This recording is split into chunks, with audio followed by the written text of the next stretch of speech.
Hello students, మన next topic 3 column cash book. 3 column cash book ఎలా ఉంటుంది, ఆ ఫార్మాట్ ఏంటి అనేటువంటిది మనం తెలుసుకుందాము. సో ఎలా ప్రిపేర్ చేయాలి ఏంటి అనేటువంటిది.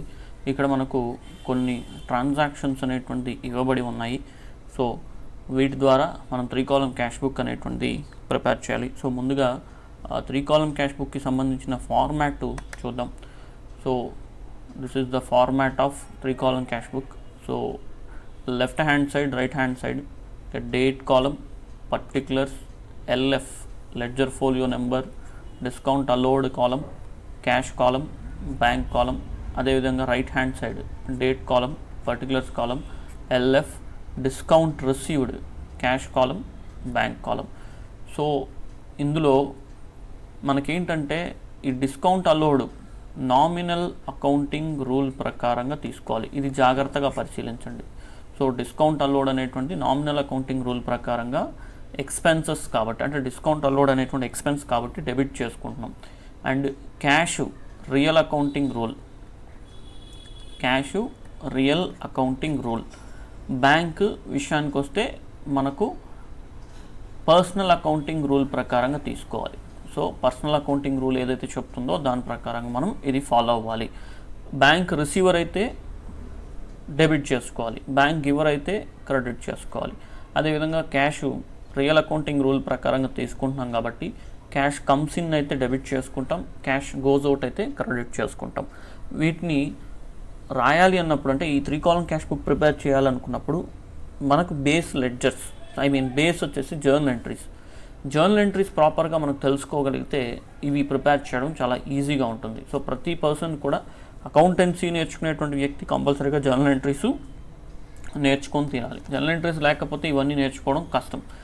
Okay, right. ఇక ప్రాబ్లంలోకి వెళ్దాం. సో ముందుగా 3 column cash book.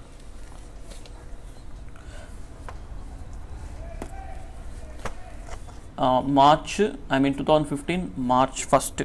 So bank balance and cash balance. So ఇవి ఏంటంటే ఆల్రెడీ బ్యాలెన్సెస్ ఉన్నాయి. సో ఆల్రెడీ బ్యాలెన్స్ ఉంది. ఎప్పుడు కూడా ఈ బ్యాంక్ బ్యాలెన్స్, క్యాష్ బ్యాలెన్స్ అనేటువంటి మనకు అసెట్స్ అవుతాయి. సో ఆల్రెడీ మన దగ్గర బ్యాలెన్స్ ఉందంటే అవి మనకు అసెట్స్. ఆ అసెట్స్ ఈ బ్యాంకు, క్యాష్ అనేటువంటి అసెట్స్ కాబట్టి ఇది అసెట్ బ్యాలెన్స్. సో మనం దీన్ని ఎలా చూపించాలి అని అంటే డెబిట్ సైడ్ తీసుకోవాల్సి వస్తుంది. సో దీన్ని డెబిట్ సైడ్ రికార్డ్ చేయాలి. So 2015 March 1 to balance broad down. So values మనకు ఇక్కడ 22,000 అండ్ 12,000. 22,000, 12,000. సో బ్యాంక్ బ్యాలెన్స్ వచ్చి 22,000 ఇచ్చారు, క్యాష్ బ్యాలెన్స్ వచ్చి 12,000 ఇచ్చారు. Okay,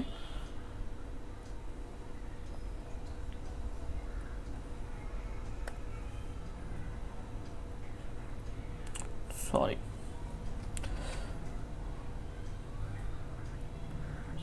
12,000.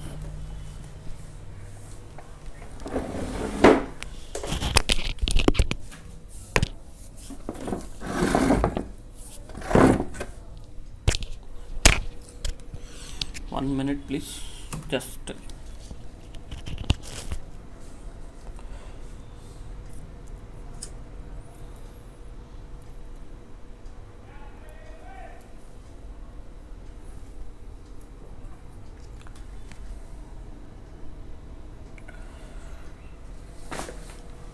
okay, right. Next one, third, purchases goods by check. Purchases goods by cheque. Cheque ద్వారా goods అనేటువంటి purchase చేయడం జరుగుతుంది. సో దీన్ని ఎలా తీసుకోవాలో చూద్దాం. So purchased goods by cheque అన్నప్పుడు సో మనకు జర్నల్ ఎంట్రీ ఏంటి, purchase account debit to bank account. So purchase account debit to bank account, ఇది మనకున్నటువంటి జర్నల్ ఎంట్రీ. ఇక్కడ బ్యాంక్ ఏం చేస్తూ ఉంది, giver. Bank is the giver కాబట్టి మనం క్రెడిట్ చేయాలి. సో బ్యాంక్ అకౌంట్ని ఇప్పుడు ఏం చేయాలంటే క్రెడిట్ చేయాలి. సో కాబట్టి మనకు అక్కడ క్రెడిట్ సైడు రికార్డ్ చేయాలి. సో 2015 మార్చ్ 3rd, రెఫరెన్స్ ఏంటంటే purchase, March 3rd by purchase అని రాసి దాని వాల్యూ ఎంత అనేటువంటిది చూద్దాం. సో దాని వాల్యూ మనకు ఎంత ఉందంటే 15,000 రూపీస్. సో ఆ 15,000 రికార్డ్ చేసుకుందాం.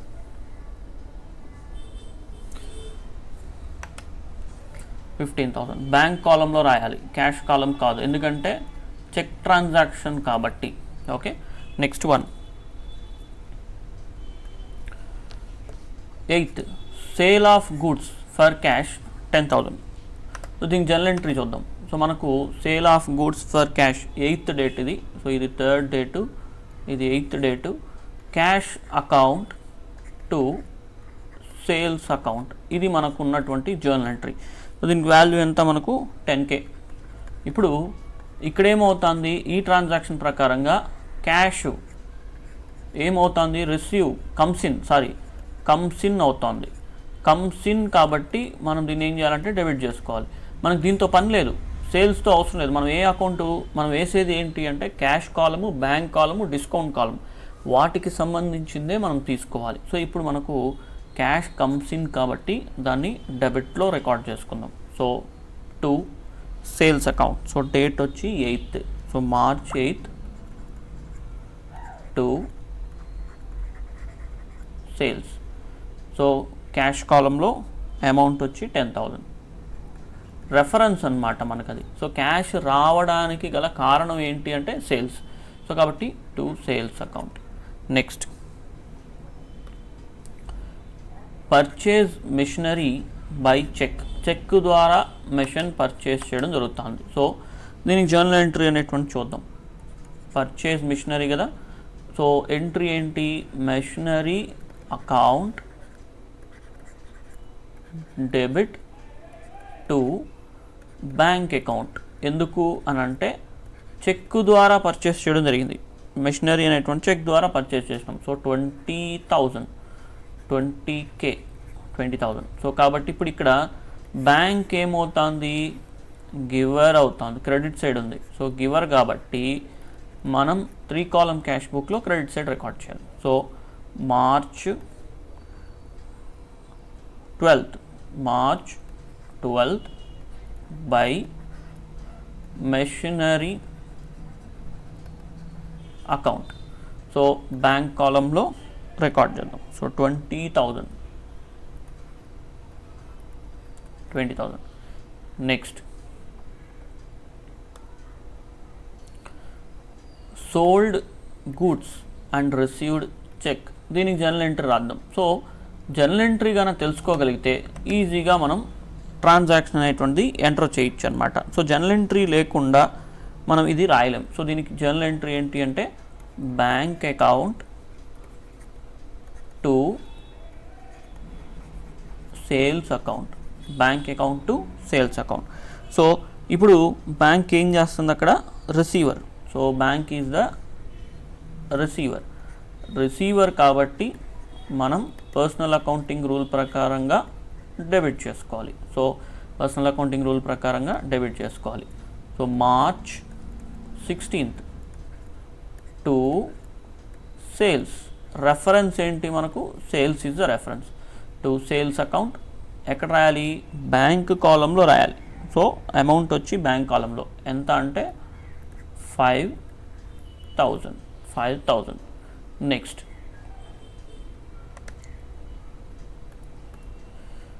Purchased goods from Muni for cash. Journal entry ఏంటి, purchase account debit to cash account. So journal entry మనకి ఇక్కడ purchase account debit to cash account. 17th one purchase account debit to cash account. So ఇది మనకు journal entry. So కాబట్టి దీని ప్రకారంగా cash అనేటువంటి ఇక్కడ ఏమవుతుంది, credit goes out. So goes out కాబట్టి దాన్ని మనం క్రెడిట్ సైడ్లో రికార్డ్ చేయాలి. So 17th by purchase is the reference, by purchase is the reference. Amount వచ్చి క్యాష్ కాలంలో 2000, అమౌంట్ 2000. నెక్స్ట్ 20th పర్చేజ్డ్, ఇక్కడ రెంట్ కాదు కొట్టేసేయండి. ఓకే సారీ, పర్చేజ్డ్ కొట్టేసేయండి, రెంట్ తీసుకోండి. రెంట్ పెయిడ్ బై చెక్ ఇలా రాసుకోండి question. I'm sorry and friends, I'm sorry students, I'm sorry. Purchased by cheque తీసుకోండి, rent కొట్టేసేయండి, purchased by cheque తీసుకోండి.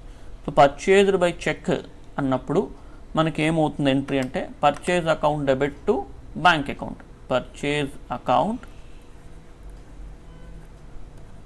Debit to bank account. So bank is the giver, bank ఏమవుతుంది అక్కడ giver, కాబట్టి దాన్ని ఏం చేయాలి, క్రెడిట్ చేసుకోవాలి. సో రెఫరెన్స్ పర్చేజెస్ని రెఫరెన్స్ తీసుకోవాలి అగైన్. సో డేటు మనకు 20th, డేట్ ఏంటి అంటే 20th. బై పర్చేజ్, అమౌంట్ ఎక్కడ రాయాలి, బ్యాంక్ కాలంలో రాయాలి. Purchase by rent 1000, purchase by cheque 1500. Next 24th cheque given to Ram 16,500 in full settlement of his account 17,000. So ఇప్పుడు ఇక్కడ రామ్కి చెక్ ఇచ్చాం, ఎంత అమౌంట్ 16,500. అతని దగ్గర నుంచి అతనికి ఎంత పే చేయాలి, జనరల్గా మనం 17,000 పే చేయాలి, కానీ ఎంత పే చేసాము, 16,500 మాత్రమే పే చేయడం జరిగింది. 16,500 మాత్రమే పే చేయడం జరిగింది. సో ఇప్పుడు దీనికి సంబంధించిన జర్నల్ ఎంట్రీ అనేటువంటిది చూద్దాం. సో జర్నల్ ఎంట్రీ నేర్చుకోగలిగితే, ఎంట్రీస్ నేర్చుకుంటే చాలు, ఈజీగా మనం వీటిని చేయొచ్చు. సో రామ్కి చెక్ ఇచ్చాం, రామ్ ఈజ్ ద రిసీవర్ కాబట్టి డెబిట్ చేసుకుంటాం, Ram account. Bank is the giver, cheque ఇచ్చామన్నప్పుడు బ్యాంక్ మన తరపున రామ్కి క్యాష్ పే చేస్తుంది. So bank is the giver. And ఇక్కడ డిస్కౌంట్ కూడా వచ్చింది. ఎలాగా అని అంటే జనరల్గా రామ్కి పే చేయాల్సింది ఎంత, 17,000 పే చేయాలి. ఎంత ఇచ్చాము చెక్కు, 16,500 చెక్ ఇచ్చాము, మిగిలిన 500 ఏమవుతుంది, డిస్కౌంట్ అవుతుంది. ఓకే, సో ఇలా రికార్డ్ చేయాలి. సో 24th క్రెడిట్ సైడ్ ఏంటి, ఎందుకు క్రెడిట్లో రాయాలి, బ్యాంక్ ఈజ్ ద గివర్ కాబట్టి credit side. So by Ram is reference, Ram account, discount received 500, cheque given 16,500. So ఇలా మనం రికార్డ్ చేయాలి. Next cash withdrawn from bank for office use, right. So ఈ ఎంట్రీకి ఒక ప్రత్యేకత ఉంది, దీన్ని కాంట్రా ఎంట్రీ అని పిలుస్తాం. So let us see what is Contra entry. Contra entry అంటే ఏంటి అనేటువంటి తెలుసుకుందాం. Contra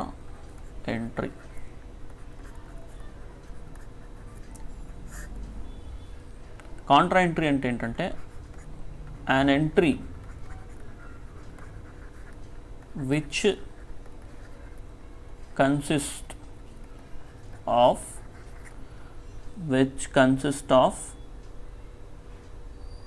both bank and cash accounts, both bank and cash accounts in 3-column cash book. అంటే 3-column క్యాష్ బుక్ ప్రిపేర్ చేసేటప్పుడు ఏ ఎంట్రీలో అయితే మనకు బ్యాంకు క్యాష్ రెండు వస్తాయో ఆ ఎంట్రీని మనం ఏమంటామంటే కాంట్రా ఎంట్రీ అంటాం.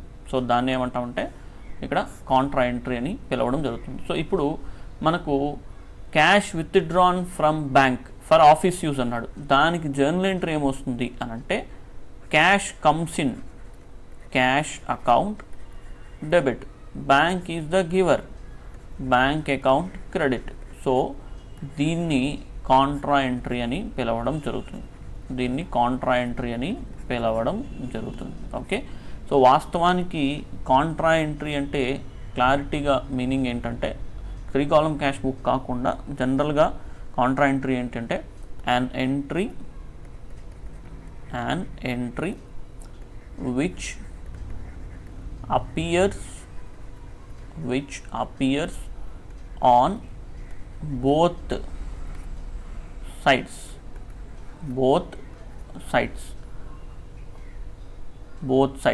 సో బోత్ సైడ్స్ కూడా రికార్డ్ చేయగలిగేటువంటి ఎంట్రీ ఏదైతే ఉంటుందో దాన్ని మనం కాంట్రా ఎంట్రీ అంటాం జనరల్గా. సో బోత్ సైడ్స్ ఆఫ్ అకౌంట్లో ఎక్కడైనా సరే 2 సైడ్లు రికార్డ్ చేయడానికి అవకాశం ఉన్నటువంటి దాన్ని కాంట్రా ఎంట్రీ అని పిలవడం జరుగుతుంది అనమాట. సో ఇప్పుడు మనం 3 కాలమ్ క్యాష్ బుక్లో cash columns, bank columns 2 prepare చేస్తాం కదా, అందువల్ల ఇక్కడ 2 వైపులా మనం ఈ ఎంట్రీ అనేటువంటి బుక్స్లో రికార్డ్ చేస్తాం. సో అందువల్ల దీన్ని కాంట్రా ఎంట్రీ అని పిలవడం జరుగుతుంది. సో ఇంకా మనకు కాంట్రా ఎంట్రీ రిలేటెడ్ ట్రాన్సాక్షన్స్ వస్తాయి. సో వచ్చినప్పుడు నేను మీకు ఏవేవి అనేటువంటి ఒకసారి ఖచ్చితంగా చెప్తాను. ఓకే, సో ప్రస్తుతానికి ఈ ప్రాబ్లం బేసిక్ ప్రాబ్లం కాబట్టి ఈ బేసిక్ ప్రాబ్లంలో ఎక్కువగా ఇవ్వలేదు. ఓకే, కాంట్రా ఎంట్రీ ఇచ్చాను.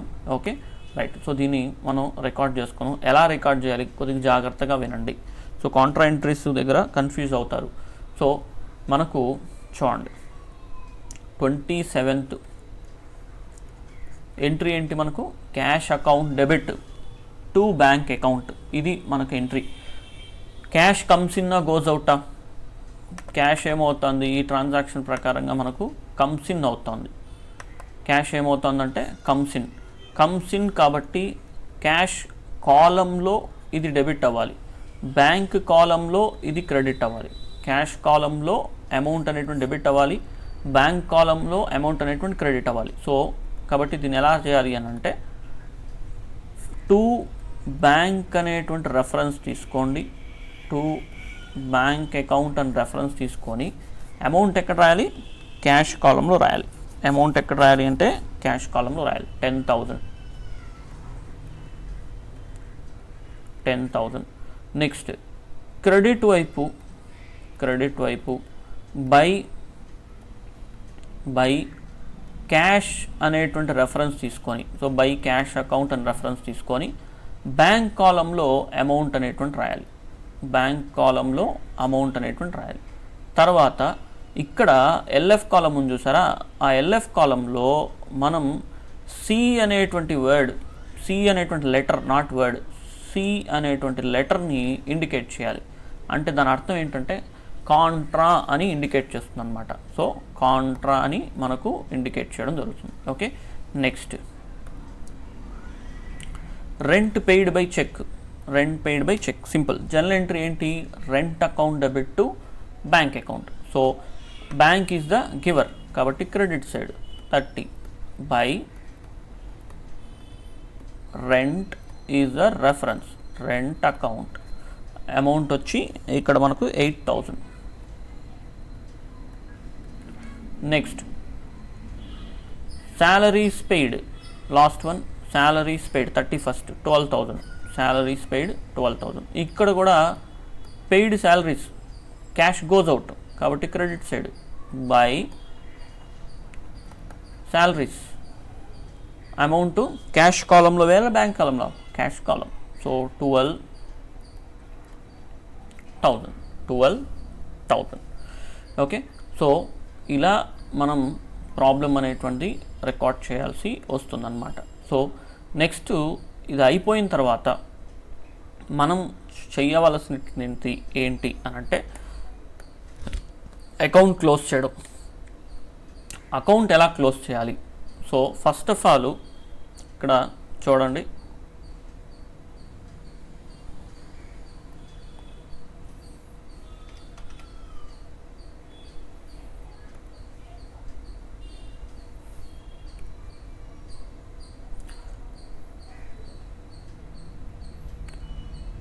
అకౌంట్ ఎలా క్లోజ్ చేయాలో చెప్తాను.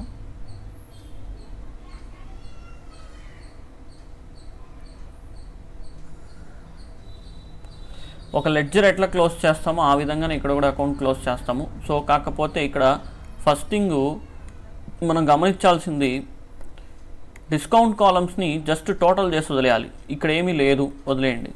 ఇక్కడ 500 ఉంది, ఆ 500 రాసుకోండి. ఇక్కడ మళ్ళీ బ్యాలెన్స్ చేయకూడదు. మామూలుగా బ్యాలెన్స్ క్యారీ డౌన్స్ రాసుకోం కదా, అవి ఏమి ఈ discount allowed columns discount received కాలమ్స్కి చేయకూడదు. Discount allowed column discount received column కేవలం టోటల్ వేసి మాత్రం వదిలేయాలి. నెక్స్ట్ క్యాష్ కాలమ్ చూసుకుందాం. క్యాష్ కాలంలో ఇక్కడ మనం గమనిస్తే 10,000 10,000 12,000, సో టోటల్గా 10 10 20 32,000 ఉన్నాయి. సో క్రెడిట్ వైపు ఎంత ఉంది చూస్తే 14,000 ఉంది, అంటే డెబిట్ సైడే ఎక్కువ ఉంది. సో ఆ డెబిట్ సైడ్ టోటల్నే తీసుకుందాం. 32,000, సేమ్ ఇక్కడ కూడా 32,000 రాసిన తర్వాత ఇప్పుడు మనకి ఇక్కడ ఎంత తగ్గుతోంది, 18,000 వేరియేషన్ ఉంది. So 18,000 రాసుకుందాం.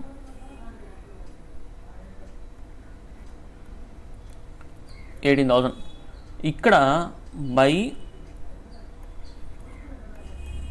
Balance carry down, date వచ్చి 31st, సో ఇక్కడ క్యారీ డౌన్ని ఇక్కడ బ్రాడ్ డౌన్గా రాయాలి కదా, 18,000 to balance broad down. Date ఏం వేయాలి, నెక్స్ట్ 1st ఏప్రిల్ తీసుకుంటే సరిపోతుంది.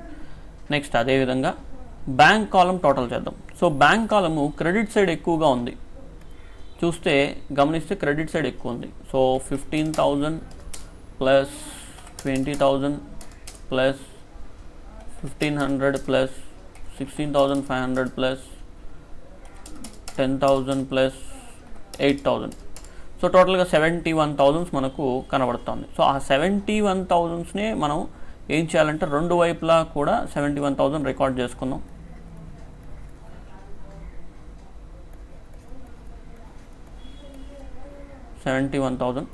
ఇప్పుడు ఇక్కడ తగ్గుతూ ఉంది. సో ఇక్కడ ఎంత ఉందంటే 27,000 ఉంది. సో 71,000లో నుంచి 21,000 మైనస్ చేద్దాం, 27,000 మైనస్ చేద్దాం,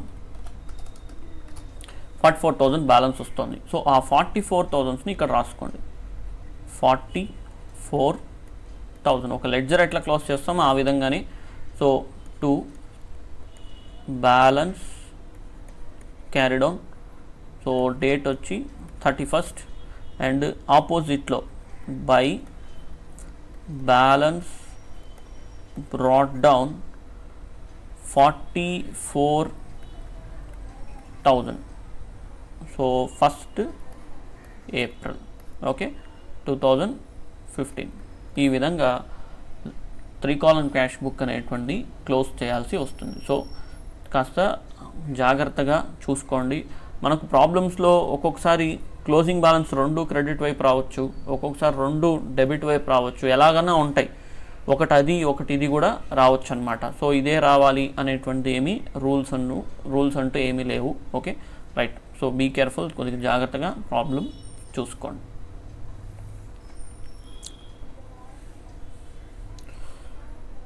సరే.